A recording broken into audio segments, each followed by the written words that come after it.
तर आता बघा अ, तर आता बघा गणितामध्ये आपण जर बघितलं तर 20 प्रश्न आपल्याला विचारले जातात. मानसिक क्षमता चाचणीचे 20 प्रश्न आपण बघितले. आता गणितातले बघूयात.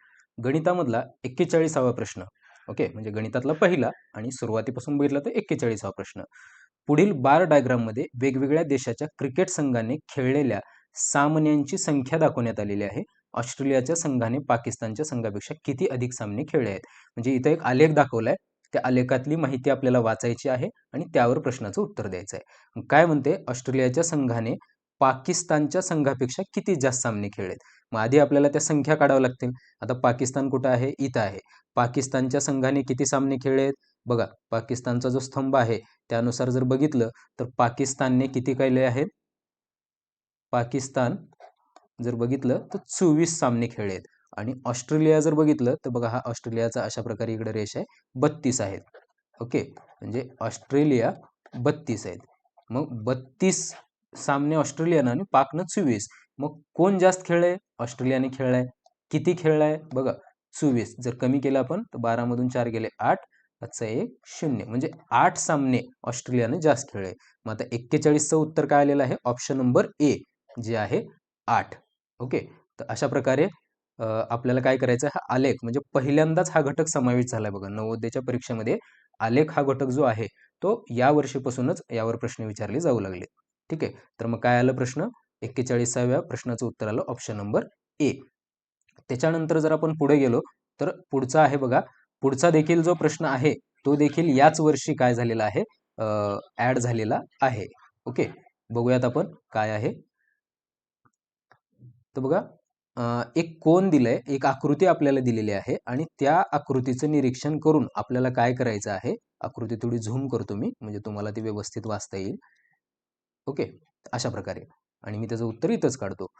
इथं बघा जर आपण बघितलं तर वर्तुळाचं जर कोनाच्या मापाची बेरीज केली सर्व, म्हणजे वर्तुळाचं जे माप असतं अंशामध्ये जर आपण काढलं तर ते असतं 360 अंश.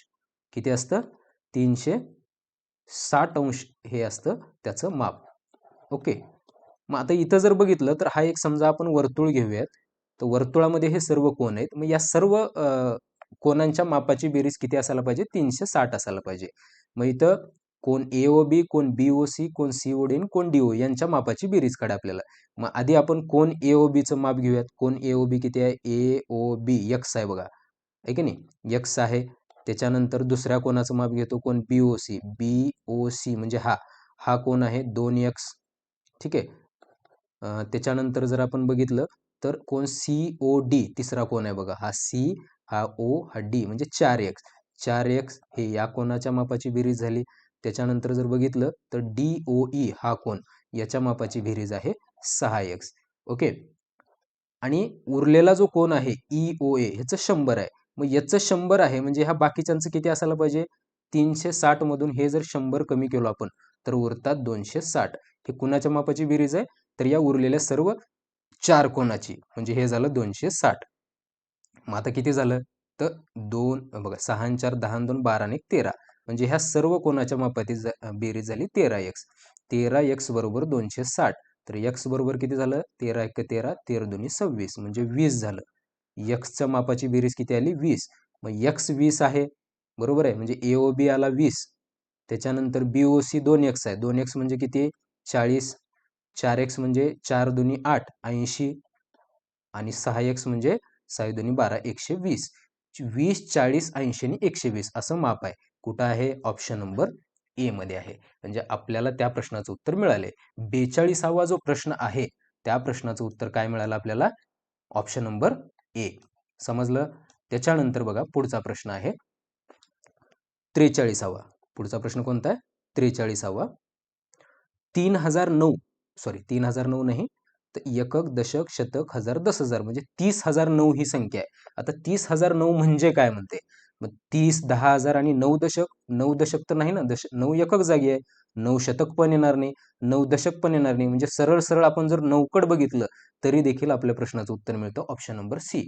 म्हणजे 43चं उत्तर आहे ऑप्शन नंबर सी. 43चं उत्तर काय मिळालं आपल्याला, ऑप्शन नंबर सी मिळालं. ओके, त्याच्यानंतर जाऊयात आपण 44 कडे.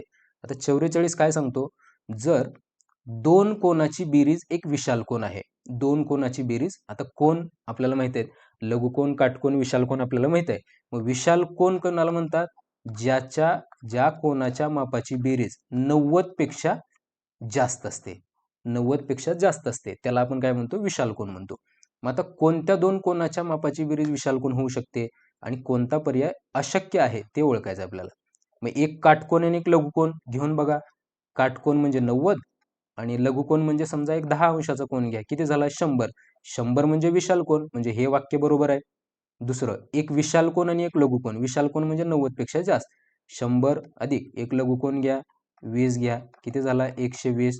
हा झाला का नाही? हा झाला. ओके, हा पण झाला ना विशाल कोन, म्हणजे हे पण बरोबर आहे. दोन लघुकोन. आता लघुकोन म्हणजे 10 असू शकते, 20 असू शकते, 90 पेक्षा सगळे खालचे. मग 10 अधिक 10 जर घेतलो तर 20 होईल. म्हणजे दोन लघुकोन घेऊन एक विशाल कोन तयार होईल का? तयार होणार नाही. म्हणजे हे जे आहे हे अशक्य आहे. ऑप्शन नंबर सी, 44चं उत्तर काय आहे? ऑप्शन नंबर सी आहे. त्याच्यानंतर बघा 45चं. 45चं जर आपण बघितलं तर सुमितचे वजन 107 किलोग्रॅम आहे आणि संजयचे वजन 82 किलोग्रॅम आहे. दोघांचे वजन नजीकच्या दशकापर्यंत विचारात घेतले तर दोघांच्या वजनातील तफावत किती असेल? तफावत म्हणते. मग आता वजन आपल्याला सरळ सरळ घ्यायचं आहे का? नाही. तर त्याला नजीकच्या दशकापर्यंत न्यायचं आहे. दशक म्हणजे 10च्या पटीत न्यायचं आहे. मग आता 107 याच्या जवळची 10ची पट कोणती? 110. 10 जवळ येईल का 100 जवळ? एक तर पुढे 10 जावं लागेल 10 येईपर्यंत, नाहीतर मागं जावं लागेल. मग आपल्याला कोणतं सोपं जाईल? 107च्या पुढे जाणं सोपं जाईल. मग याला आपण घेतलं 110. आता 82 आहे. 82ला 90 केलेलं सोपं जाईल का 80 केलेलं सोपं जाईल? 80 केलेलं सोपं जाईल, कारण जवळ आहे 80, म्हणून 80 केलं. मग आता यांच्यातली तफावत म्हणजे फरक विचारते. मग 110 मधून 80 गेले की झालेले 0, 11 मधून 8 गेले 3, 30 आलं.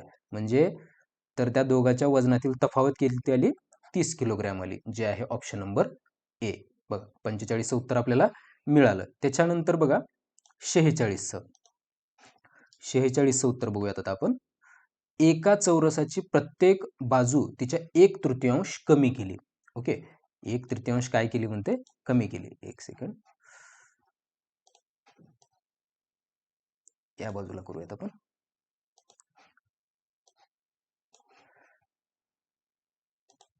हा, तर या बाजूला करतोय. एका चौरसाची प्रत्येक बाजू तिच्या 1/3 इतकी कमी केली तर चौरसाचे क्षेत्रफळ किती असेल म्हणते. आता एक चौरस आहे, या चौरसाची बाजू समजा मी 3 घेतली, कारण 1/3 आहे ना. आता 1/3ला जर भागाकार करायचं म्हणलं तर आपल्याला 3च्या पटीत सोपं जातं जरा, म्हणून मी काय केलो, या चौरसाची बाजू 3 घेतलं. मग आता याची बाजू 3 होती, तर त्याची बाजू किती कमी करायची आहे? या 3च्या 1/3. 3च्या 1/3 म्हणजे 1/3 न कमी केली. मग 3च्या 1/3 किती झाला? 3 न भाग घातला, कटला, राहिला काय शिल्लक? फक्त 1. म्हणजे या चौरसाची बाजू आधी 3 होती, आता काय केली? 1 केली, 1/3 कमी केली ना. मग 3 असताना त्याचं क्षेत्रफळ किती होतं? चौरसाचे क्षेत्रफळ म्हणजे बाजूचा वर्ग. मग बाजूचा वर्ग म्हणजे किती? 3चा वर्ग. किती झाला? 3चा वर्ग झाला 9. आता किती झालं? बाजू आता मिळालाय 1. 1चा वर्ग बरोबर किती झाला? 1. मग किती फरक झाला? आधी बघा 3 असताना 9 होता आणि आता 1 असताना 1 झालाय. फरक किती झाला? आधी 9 होतं, आता 1 झालाय. म्हणजे 1/9 असं उत्तर यायला पाहिजे, जे आहे 46चं ऑप्शन नंबर डी. मग 46चं उत्तर आपल्याला काय मिळालं? ऑप्शन नंबर डी मिळालं. ओके, त्याच्यानंतर बघा पुढचं जर आपण बघितलं, पुढचं घेऊयात आपण.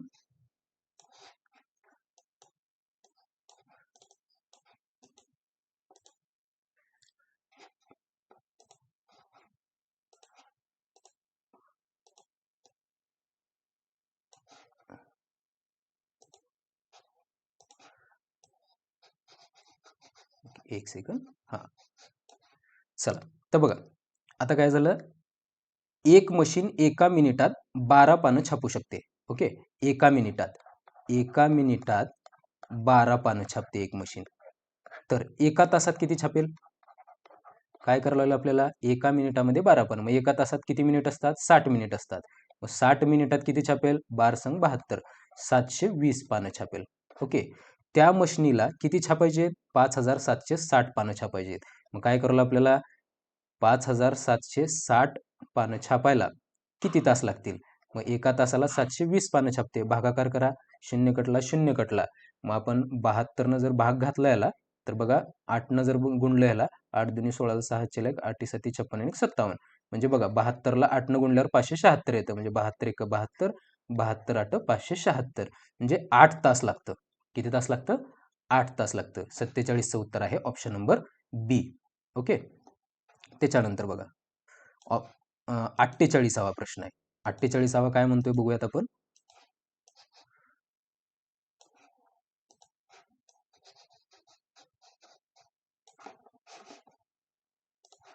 ओके. एका वस्तूला 2540 मध्ये विकल्यानंतर होणारा लाभ, लाभ म्हणजे नफा, त्याच वस्तूला 1850 मध्ये विकल्यानंतर होणाऱ्या तोट्या इतकाच आहे. ओके. तर वस्तूची किंमत किती? मग आता नफा म्हणजे आपण कसा काढतो? नफा बरोबर, नफाचं सूत्र काय? विक्री किंमत वजा खरेदी किंमत. ओके. आणि तोटा म्हणजे काय? तोटा म्हणजे खरेदी किंमत वजा विक्री किंमत, हे सूत्र आहे. मग आता नफा पण सेम आहे आणि तोटा पण सेम आहे म्हणते. मग आता नफा सेम आहे तोटा सेम आहे तर आपण ह्या दोन्हीला असं लिहू शकतो, विक्री किंमत वजा खरेदी किंमत बरोबर खरेदी किंमत वजा विक्री किंमत. कारण दोन्ही सेम आहे ना, हे पण सेम आहे आणि हे पण सेम आहे. मग किमती ठेवा. विक्री किंमत किती आहे सुरुवातीची? 2540 आहे. खरेदी किंमत माहित नाही, एक्स समजूयात आपण, एक्स रुपये आहे म्हणूयात. इथं खरेदी किंमत माहित नाही, आता दोन्ही वेळेस खरेदी किंमत तीच आहे ना, त्याच्यामुळे एक्स मानूयात. विक्री किंमत किती झाली? 1850 रुपये. आता सारखं असलेलं एकीकडे घेऊयात आपण. आता इथं आहे 2540, बरोबर आहे. हा एक्स इथं वजा बाकीचं चिन्ह आहे बघा, त्यानं जर बरोबरच्या इकडे गेला तर तो बेरजेत जाईल. आणि हा इथं 1850 वजा बाकीत आहे, तो इकडं आला तर बेरजेत येईल. मग पुढे काय गेला? हा एक्स इथंच आहे, इकडला एक्स इकडं आला, हा झाला एक्स. बेरीज किती आली? 1850 आहे ना इथं. 0 5 4 9 8 5 13 3 हातचेला 1 2 2 4 4390 बरोबर एक्स आणि एक्स किती झाले? 2x. मग आता हा 2 इकडे गुणाकारात आहे, इकडे आल्यावर कुठं जाईल? भागाकारात जाईल. हा इथं भागाकारात आला हा 2. बे दुनी 4, बे एक बे, एक उरला 19 झालं, 92 18 आणि एक उरला बे पंचे 10. म्हणजे एक्स बरोबर 2195. आता ही 2195 काय आहे? एक्स म्हणजे खरेदी किंमत म्हणलो होतो आपण. खरेदी वस्तूची किंमत किती आहे? 2195, जी आहे ऑप्शन नंबर बी. म्हणजे 48च्या प्रश्नाचं उत्तर काय आलं आपल्याला? ऑप्शन नंबर बी. ओके, समजलं एवढं? चला आता जाऊयात प्रश्न क्रमांक 49. प्रश्न क्रमांक 49 कडे जाऊयात आपण.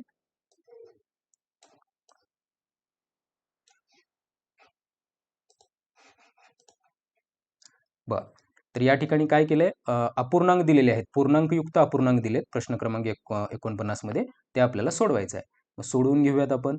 तर 5.3/8 गुणिले 8.1/8 वजा 3.1/8 गुणिले 5.5/8 अशा प्रकारे. ओके. तर पूर्णांकयुक्त अपूर्णांकाला अपूर्णांकात करा. 8 पंचे 40 आणि 3 43/8 गुणिले 8 8 64 आणि 65/8 वजा 8 त्रिक 24 आणि 25/8 गुणिले 8 पंचे 40 आणि 5 45/8. याला काय केलो आपण? पूर्णांकयुक्त अपूर्णांकात केलो. आता अपूर्णांकाचा गुणाकार दिलाय, इथं एक गुणाकार इथं एक गुणाकार. गुणाकार आपल्याला येतो. अपूर्णांकाचा गुणाकार कसं करतो? अंशांशाचा गुणाकार आणि छेदाछेदाचा गुणाकार. अंशांशाचा गुणाकार किती झाला? 43 गुणिले 65. गुणाकार करून घ्या. 5 त्रिक 15ला 5 हातचेला 1 5 चोक 20 आणि 1 21. शून्याला 6 त्रिक 18ला 8 हातचेला 1 6 24 आणि 25. किती झाली? 5 8 आणि 1 9 5 2 7 2 2795. 2795 आणि खाली आला 8 8 64 वजा. ओके, हा गुणाकार झाला. या गुणाकाराला मी कट करतो.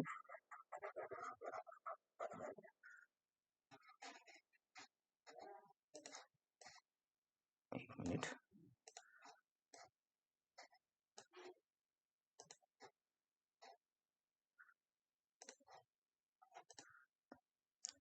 ओके, त्याच्यानंतर बघा पुढचं काय आहे? 25 गुणिले 45 आहे. 25 गुणिले 45 आपण डायरेक्ट करू शकतो. 25 5 100, 100ला 5 हातचेला 12, 25 100, 100 आणि 12 112. 8 8 64. आता वजाबाकी आहे. छेद जर सारखा असेल तर छेद जशाच तसा आणि फक्त अंशाची वजाबाकी. 2795 वजा 1125. वजाबाकी करा, किती येईल? 5 मधून 5 गेले 0 राहिले, 9 मधून 2 गेले 7 राहिले, 7 मधून 1 गेले 6 राहिले, 2 मधून 1 गेलं 1 राहिलं. 64 1670 भागिले 64. आता आपल्याला काय करावं लागेल, थोडा 64चा पाडा तयार करावा लागेल. 64चा पाडा तयार करून घेऊयात आपण. 64 एक 64, 64 दुनी 2 चौक 8, 2 सख 12, 128. 64 त्रिक 3 चौक 12 2, हातचेला 1, 3 सख 18 आणि 19. 64 चौक 4 चौक 16, 6 हातचेला 4 सख 24 आणि 25. 64 पाच 5 चौक 20ला 0, हातचेला 2, 5 सख 30 आणि 2 32. ओके, इथंपर्यंत बस होईल. बघूयात आपण. मग 167ला भाग घालायचा आहे. 64 दोन्ही 128. किती राहिलं? 30, 2, 30 आणि 30 60, 32, 32 आणि 7 39 राहिलं. मग 39 राहिलं तर किती झाले? 0, 390 झालं. 390 कुठं आहे? 390 नाही, 320 न जातो. आणि कुठं जातो तो? 25ला जातो बघा. कुठं जातो? 25ला. 25ला नाही, 26ला पण जायला पाहिजे. 6 न जर 6 चौक 24ला 4, हातचेले 2, 6 6 36 आणि 2 38, 384. करेक्ट. म्हणजे 6 न भाग गेला. तर दशांशमध्ये येतो आता 26 पॉईंट दशांश आला पाहिजे. पण आपल्याला काय म्हणले? जवळपास उत्तर किती येईल म्हणते. कुठं? जवळपास. मग जवळपास किती आलं? 26 पॉईंट कितीतरी आले. मग आपलं उत्तर आहे ऑप्शन नंबर बी. ओके, कोणत्या प्रश्नाचं उत्तर आहे? 49चं. कशाचं उत्तर आहे? 49चं उत्तर आपल्याला मिळालं. ऑप्शन नंबर बी जे आहे 26. कारण हे दशांशमध्ये आपल्याला काढायचं नव्हतं. आपल्याला कशात काढायला सांगितले? आपल्याला उत्तर सांगितले जवळपास उत्तर काढा. ओके, त्याच्यानंतर बघा ऑप्शन नंबर प्रश्न क्रमांक 50. एका पुस्तकाची किंमत 100 रुपये आहे. पुस्तक विक्रेता 3 पुस्तके 275 रुपयाला विकतो. म्हणजे एक पुस्तक 100ला आहे. तर 3 पुस्तकाची किंमत किती? 300 रुपये झाली. बरोबर आहे. पण त्याने 3 पुस्तकं विकले कितीला? 275ला विकले. मग त्याला नफा झाला का तोटा झाला? 300 रुपयाला घेतली होती आणि विकली 275ला. तोटा झाला. कमीला विकलेत ना तिने. मग 10 मधून 5 गेले 5, हातचा 1, 7 आणि 1 8, 10 मधून 8 गेले 2, हातचा 1 0. म्हणजे 25 रुपये त्याला काय झाला? तोटा झाला. आहे का 25 रुपये तोटा? आहे. तर 50चं उत्तर आहे ऑप्शन नंबर डी. त्याच्यानंतर 51. एका संख्येतील अंकाची बेरीज त्या संख्येतून वजा केल्यास हाती आलेली संख्या नेहमी डॅश डॅशने विभागता येईल. बघा, आता याच्यासाठी संख्या आपल्याला दिली नाहीत, आपण मनाने घेऊयात. एका संख्येतील अंकाची बेरीज. बघा, आता समजा एक संख्या घेतलं मी 25. आता या 25 मधील अंकाची बेरीज किती झाली? 5 आणि 2 7. एका संख्येची अंकाची बेरीज त्या संख्येतून वजा केल्यास म्हणजे 25 आणि ह्या दोन्हीची बेरीज 7 वजा केलं किती आलं? 18. ओके, 15 मधून 8, हातचा 1 18 आलं. याला कशाने भाग जाईल? आता याला 2 ने पण भाग जातो, 9 ने पण भाग जातो. मग आता ऑप्शन नंबर ए आहे का डी आहे? अनेक संख्या घेऊन बघू. आपण घेऊयात आता 18. आता घेऊयात 18. मग आता 18 संख्या आहे. संख्येतील अंकाची बेरीज झाली 9 आणि 18 मधून 9 गेले किती आले? 9. आता ह्याला 9ला 2 न भाग जाईल का? नाही. म्हणजे ऑप्शन नंबर ए येणार नाही. म्हणजे कोणतीही संख्या घ्या, तिच्या अंकाची जर बेरीज केली आणि ती बेरीज जर मूळ संख्येतून वजा केली तर येणाऱ्या संख्येला कितीने भाग जातो? 9 ने भाग जातो, जे आहे ऑप्शन नंबर डी. म्हणजे 51चं आहे उत्तर ऑप्शन नंबर डी. त्याच्यानंतर बघूया 52 नंबर. आता 52 नंबरला थोडं आपल्याला भागाकार करावा लागेल, त्याच्यामुळे मी हे थोडं पुसून घेतो. ओके, चला आपल्याला मोकळा जागा लागेल, घेऊयात आपण. आता बघा 31.716 आहे. 31.716. आता 31.716 म्हणजे काय? हे 31 पूर्ण आहे. मग दशांश अपूर्णांकामध्ये देखील 31 पूर्ण येईल आणि दशांशच्या पुढे फक्त हा अपूर्णांकाचा भागाकार येईल. मग आपण हे 31ला कशाला बघायचं? आपण फक्त या 716चाच भागाकार करूयात. मग 16ला 7ला भाग घालायचा आहे. 7 येत नाही. 70 येते का? 16च्या पाड्यात येते की 16. ओके, 16 चौक 64. किती राहिलं? 6 उरलं. मग आता 6ला भाग जात नाही, 60 झालं. 16 सोबत 16 त्रिक 48, 16 चौक 64, 16 त्रिक 48. 31 नंतर 4 3, 31.43 कुठं आहे? ऑप्शन नंबर 3 मध्ये आहे बघा. म्हणजे 52चं उत्तर काय यायला पाहिजे? Option number C. ओके, 52चं उत्तर आपल्याला मिळालं. त्याच्यानंतर काय आहे? 53. 53चा प्रश्न काय सांगतो बघा. एक अपूर्णांक तसाच किंवा समान राहतो जर, बघा एक अपूर्णांक आहे, समजा मी 3/5 हा अपूर्णांक घेतलो. एकाच संख्येची भर अंश आणि छेद यात घातली तर, म्हणजे याच्यामध्ये जर एकच संख्या जर आपण मिळवली तर तो अपूर्णांक सारखाच राहतो. राहतो का? 2 4 6 राहत नाही.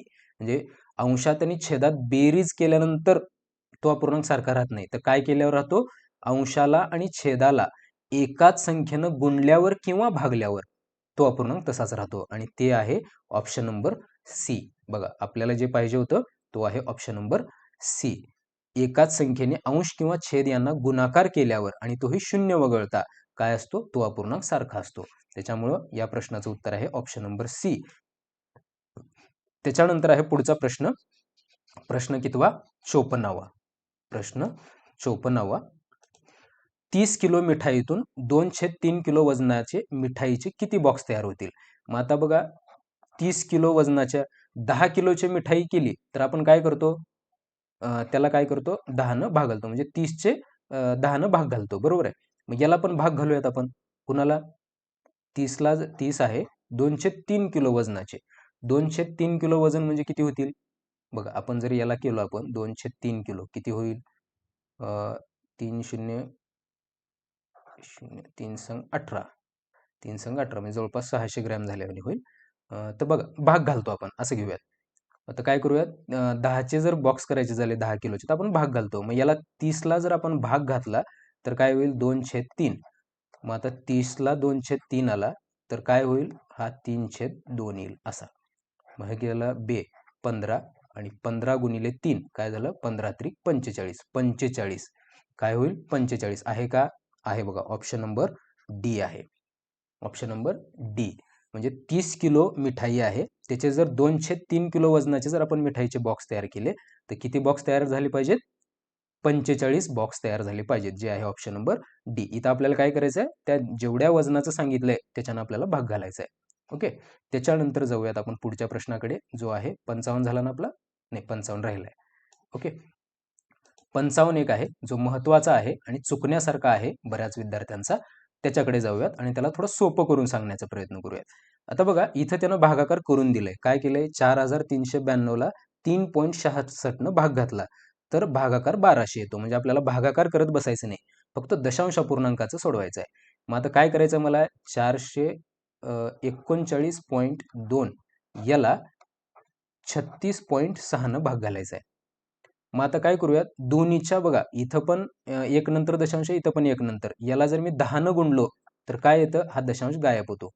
गायब करूयात आपण दशांश. अंशाला आणि छेदाला जर एकाच संख्येनं गुणलं तर आत्ताच आपण बघितलं अपूर्णांकामध्ये काही फरक पडत नाही.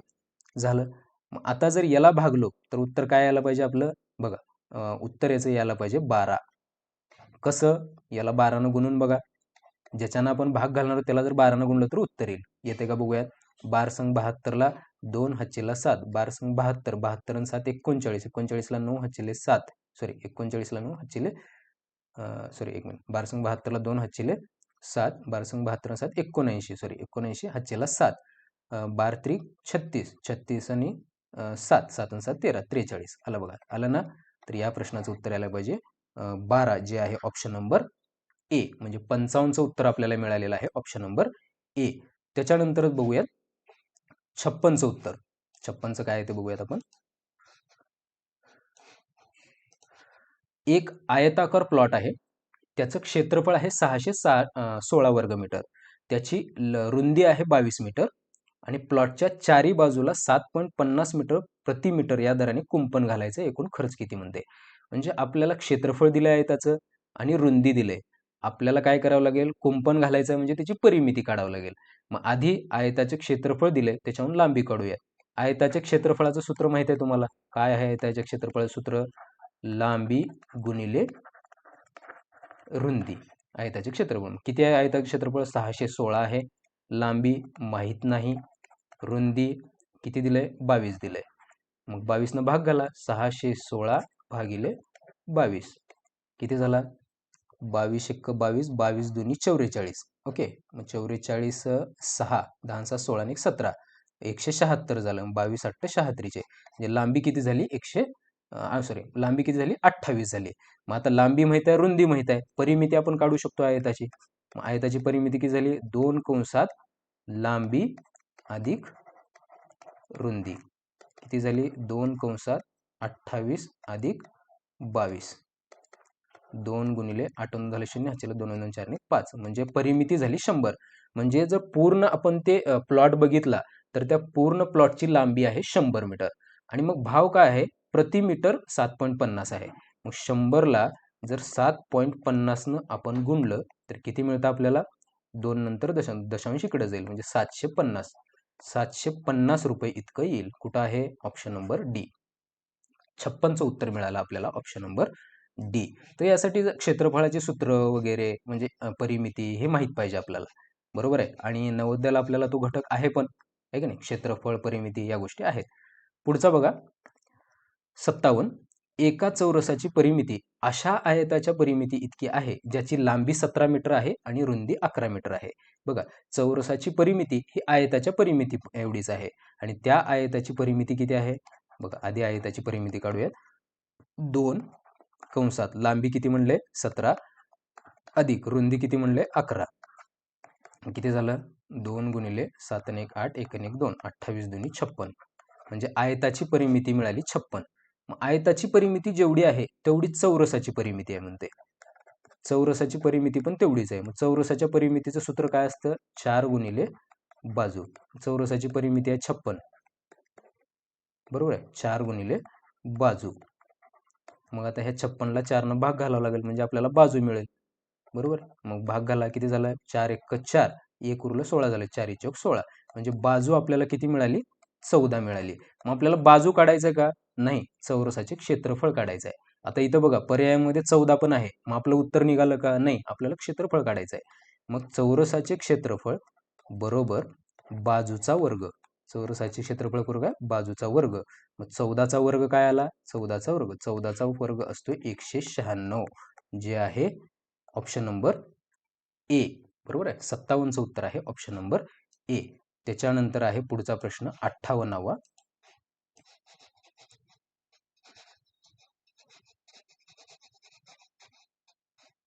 ओके 58वा आहे. आता 58वा अतिशय काळजीपूर्वक बघा, थोडा चुकण्यासारखा आहे. त्याच्यामुळं ए आणि बी असा अपूर्णांक आहे, त्याची किंमत आपल्याला काढायची आहे आणि ए ची किंमत दिली आहे बी वजा 3 म्हणजे जिथं जिथं ए आहे तिथं तुम्ही बी वजा 3 लिहू शकता. मग काय लिहूयात ए अधिक 10 छेद बी वजा ए छेद बी बरोबर 10/7 असं आहे. मग याच्यात किमती मांडूयात आपण. किती झालं बघा, तर एच्या जागी आपण बी वजा 3 लिहूयात अधिक 10 छेद बी वजा, इथं ए आहे इथं आपण बी वजा 3 लिहूयात छेद बी वजा 10/7. ओके. मग आता इथे किती झालं बी 3 आणि 10, 10 मधून 3 गेले 7 आणि अधिक 7 मोठ्या संख्येचं चिन्ह दिलं. बी वजा बी वजा 3 छेद बी बरोबर 10/7 ही इकडे राहिलं. आता ही वजाबाकी करून घ्या. बी छेद समान आहे म्हणजे जशाच तसा वरला बी छेद 7 वजा चिन्ह बदल होईल, वजाबाकी करायचं असल्यामुळं अधिक बी वजा होईल आणि वजा 3 अधिक होईल बरोबर 10/7. ओके. मग आता हे करून घ्या. बी आणि बी हा कटला की हा एक बी आहे हा एक बी आहे, दोन्ही बी कॅन्सल झाले. राहिलं काय 7 आणि 3 10 आणि 10 इथं आला 10 गुणिले हा 7 10 7 70 आणि इकडं काय झाला हा 10 बी बरोबर बी बरोबर किती मिळालं आपल्याला, हा 10 गुणाकार आता इकडे गेला 7. बी ची किंमत आपल्याला मिळाली 7 आणि ए ची किंमत किती झाली मग ए म्हणजे काय बी वजा 3 आहे.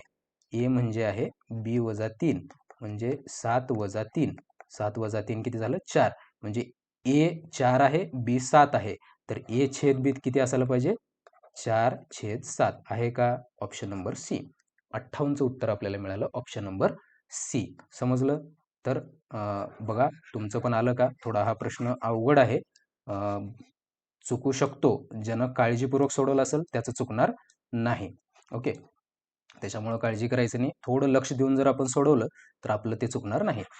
ओके ठीक आहे. पुढे जाऊयात आपण. थोडं जागा करून घेतो मी सोडवण्यासाठी.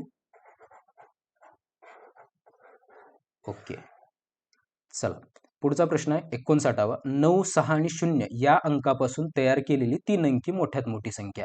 म्हणजे 9 6 शून्यापासून मोठी संख्या आपण कसं तयार करतो, अशी सरळ सरळ उतरत्या क्रमाने लिहितो. आणि लहानात लहान संख्या कशी तयार करतो, तर आता 0 असल्यामुळे 0 सुरुवातीला लिहू शकत नाही, त्याच्यानंतर 609 यांचा गुणाकार किती होईल म्हणते. आता हा 0 आपण नाही असं समजूयात, 1 0 आपण कधीही देऊ शकतो. मग 609 गुणिले 96 गुणाकार करा.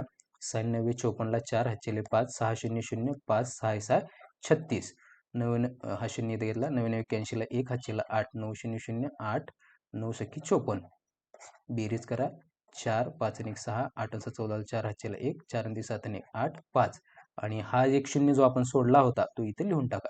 किती झालं 58 46 40 58 46 40 जे आहे ऑप्शन नंबर सी मध्ये. ओके म्हणजे 59चं उत्तर आपल्याला मिळालं ऑप्शन नंबर सी. ओके चला त्याच्यानंतर पुढचा आहे 60वा आणि गणितातील शेवटचा प्रश्न. जर आपण 1 ते 100 पर्यंतच्या सर्व संख्या लिहिल्या तर 9 हा अंक किती वेळा येतो. हा पाठांतरावरचा प्रश्न आहे बघा, संख्येवरचा. म्हणजे आपण जर बघितलं तर 2 ते 9 पर्यंतचे सर्व अंक हे 1 ते 100 मध्ये 20 वेळा येतात, जे आहे ऑप्शन नंबर बी. म्हणजे 60चं उत्तर आलं ऑप्शन नंबर बी. तर अशा प्रकारे गणितातले 20 प्रश्न तुम्हाला या ठिकाणी सोडवून दाखवलेले आहेत. प्रत्येक प्रश्नाचं उत्तर देखील सांगितलेलं आहे. पाहून घ्या तुमचे किती बरोबर आले आणि किती चुकले. यानंतर आपण बघूयात भाषेचे किती प्रश्न तुमचे बरोबर आलेले आहेत.